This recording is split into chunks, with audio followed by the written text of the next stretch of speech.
चुके हैं लोबिन हेम्ब्रम। नमस्कार, न्यूज बाइस्कोप में आप सभी दर्शकों का स्वागत है। आपके साथ मैं हूं करिश्मा। झामुमो की ओर से देर शाम 2 सीटों पर प्रत्याशियों की नाम की घोषणा हुई, जिसमें राजमहल और पश्चिमी सिंहभूम शामिल है। राजमहल से विजय हांसदा को एक बार फिर से पार्टी की ओर से टिकट दिया गया और विजय हांसदा इस बार चुनावी मैदान में उतरेंगे। तो वहीं दूसरी ओर पश्चिमी सिंहभूम की बात करेंगे तो पश्चिमी सिंहभूम से जोबा मांझी को चुनावी मैदान में उतारा गया है, लेकिन राजमहल को लेकर लगातार लोबिन हेम्ब्रम बयान देते हुए नजर आ रहे थे। उनका कहना था कि अगर राजमहल से उन्हें पार्टी टिकट नहीं देगी तो वो निर्दलीय चुनाव लड़ेंगे। हालांकि इसकी घोषणा लोबिन हेम्ब्रम ने कर दी है और ये बता दिया है कि वो निर्दलीय चुनाव राजमहल से लड़ेंगे। इस वक्त हमारे सहयोगी रंजन जी हमारे साथ मौजूद है, बातचीत करेंगे कि अब बड़ा सवाल जो है वो उठ रहा है, क्योंकि अब निर्दलीय चुनाव जो है लोबिन हेम्ब्रम लड़ेंगे, वो भी राजमहल से। और उधर झामुमो की ओर से देर शाम विजय हांसदा को चुनावी मैदान में उतारा गया है। तो क्या लगता है लोबिन हेम्ब्रम के उतरने से चुनावी मैदान में किसका फायदा होगा और किसका नुकसान होगा? देखिए, ये बताने की ज़रूरत नहीं है कि लोबिन हेम्ब्रम अगर चुनावी मैदान में उतरने जा रहे हैं, राजमहल से उतरने जा रहे हैं, तो इसका नुकसान जो है वो जेएमएम को हो सकता है, विजय हांसदा को हो सकता है। लोबिन हेम्ब्रम जेएमएम के वरिष्ठ नेता रहे हैं और अगर आप झारखंड जब से बना है, अगर आप 2000 से देखें तो 2000 में वो जो है ये जो राजमहल लोकसभा क्षेत्र है उसके अंतर्गत जो बोरियो विधानसभा आता है वहाँ से वो विधायक बने। 2005 में वो हार गए, लेकिन फिर 2009 में जीते, फिर 2014 में हार गए, लेकिन फिर 2019 में जीते। लेकिन जब वो हारे भी तो जो उनकी हार का मार्जिन था वो बहुत कम था। तो इससे ये पता चलता है कि बोरियो विधानसभा क्षेत्र में जो लोबिन हेम्ब्रम है उनकी अपनी एक पकड़ है। अब वाकई ये उनकी पकड़ है या पार्टी की पकड़ है, ये तो जब वो निर्दलीय चुनाव लड़ेंगे तब पता चलेगा। लेकिन ये बात भी तय है कि वो जिन वोटों पर डेंट मारेंगे वो जेएमएम का ही होगा और नुकसान बहुत सीधा जो है वो विजय हांसदा को होने जा रहा है। अब जो ये डेंट है ये सिर्फ बोरियो विधानसभा क्षेत्र के अंतर्गत ही रह जाता है या ये इससे आगे बढ़ता है? जो असली चिंता होगी विजय हांसदा को और जेएमएम को वो यही होगी कि जो लोबिन हेम्ब्रम नुकसान पहुंचा रहे हैं, क्या वो सिर्फ बोरियो में पहुंचा रहे हैं या जो बाकी 5 विधानसभा क्षेत्र इसके अंतर्गत आते हैं वहां भी नुकसान पहुंचाएंगे।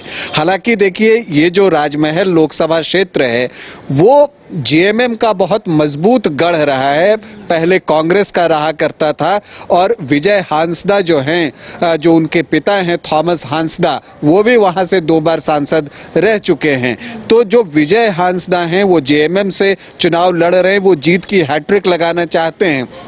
तो एक मजबूत पकड़ जो है यहाँ पर जेएमएम की है।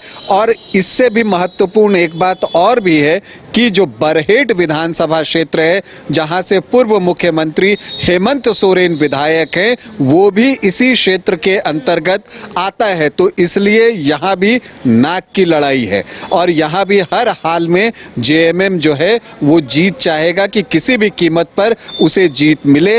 नहीं तो आप कह सकते हैं कि अगर लोबिन हेम्ब्रम खेल खराब करते हैं तो देखिए, दुमका से सीता सोरेन लड़ रही हैं, संथाल जेएमएम का गढ़ रहा है और अगर वहां धावा बोला जा रहा है तो परेशानी जेएमएम को हो सकती है राजनीति में आगे। अगर विजय हांसदा की बात करेंगे तो 2019 में उन्होंने जीत हासिल की, लगभग 99,000 वोट से वो आगे चले। और ऐसे में अगर लोबिन हेम्ब्रम इस बीच आते हैं, यानी कि वो निर्दलीय चुनाव तो अब उन्होंने ये ठान लिया है कि वो लड़ेंगे, तो क्या लगता है कि वो जो आंकड़ा है उसमें भी कहीं ना कहीं गिरावट देखने को मिल सकता है?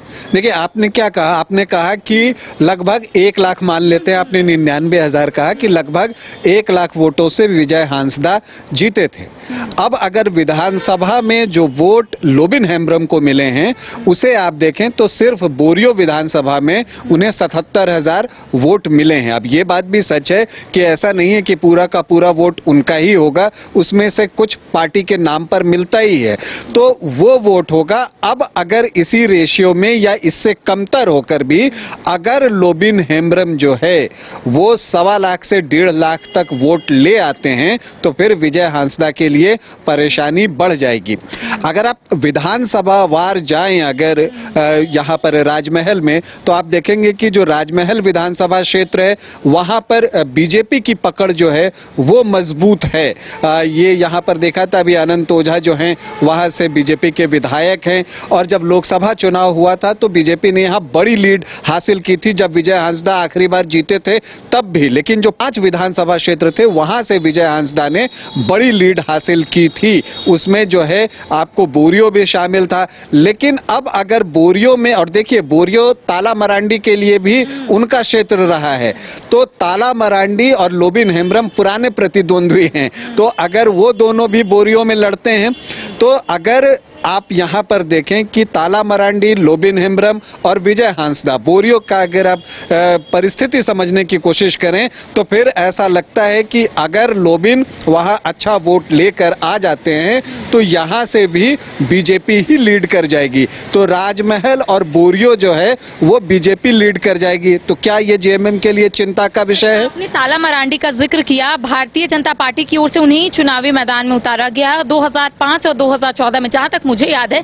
कि ताला मरांडी ने जीत हासिल की थी बोरियो विधानसभा से, और ऐसे में उनके ऑपोजिट में लोबिन हेम्ब्रम ही थे।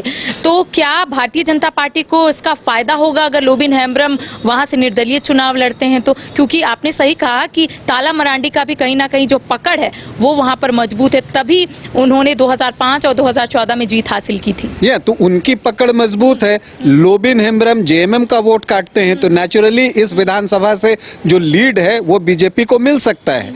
लेकिन जो 2 और कंस्टिट्यूएंसी जिसकी हम यहाँ पर बात करना चाहेंगे, पाकुड़ और महेशपुर, अगर इन 2 जगहों को आप देखें तो यहाँ पर जेएमएम की पकड़ ज्यादा मजबूत दिखती है। पाकुड़ आलमगीर आलम का क्षेत्र है और वहाँ वो बड़े मार्जिन से जीते थे। जो अगर आप देखें लोकसभा चुनाव की भी बात करें तो उस वक्त विजय हांसदा को यहाँ से लगभग 50,000 के आसपास की लीड जो है वो मिली थी। इसी तरह से स्टीफन मरांडी का इलाका है आपको महेशपुर, तो वहाँ से बड़ी लीड मिली थी। तो अब बच जाता है कौन? बरहेट और लिट्टीपाड़ा। ये क्या फैसला लेता है ये महत्वपूर्ण होगा। तो आप ये तो अब देख रहे हैं कि जहां एक तरफा जीत दिख रही थी और जो डेमोग्राफी भी कहता है, देखिए राजमहल में कौन जीतेगा इसका फैसला आम करता है। आम वो खाने वाला नहीं। अगर आम हम बात करें तो आ से आदिवासी और म से मुस्लिम, तो ये लगभग मिलके जो है 65 से 70% जो है ये वोटर्स हो जाते हैं।